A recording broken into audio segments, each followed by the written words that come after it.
ফরিদপুরের এবার কোরবানির পশুর হাট কাঁপাবে জেলার ৩ গরু রাজা বাদশা ও রাজা বাবু। এদের প্রত্যেকের ওজনই ১ টনেরও বেশি। প্রাকৃতিক খাবার খাইয়ে মোটাতাজা করাচ্ছেন খামারিরা। এদিকে গবাদি পশু পালনে নানা পরামর্শ দিয়েছেন স্থানীয় প্রাণী সম্পদ বিভাগ।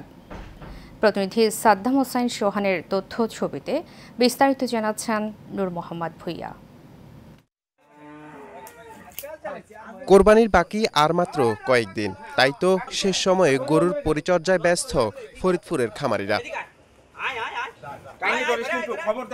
জেলার নগরকান্দা উপজেলার দেবীনগর গ্রামের আদেল উদ্দিন মোড়লের খামারে এবার কোরবানির জন্য প্রস্তুত করা হয়েছে ১ টনেরও বেশি ওজনের রাজা বাবুকে, যার দাম হেঁকেছেন ১৫ লাখ টাকা।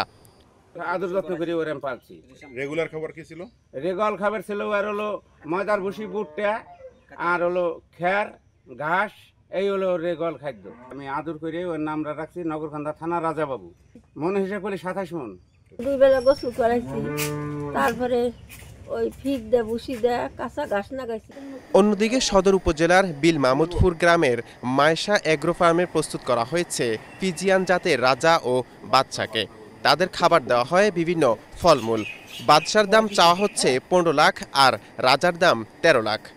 আমার এই দুইটা গরুর একটার নাম রাজা, একটার নাম বাদশা। একটা গরুর বয়স আপনার ৪২ মাস, একটা গরুর বয়স ৩২ মাস।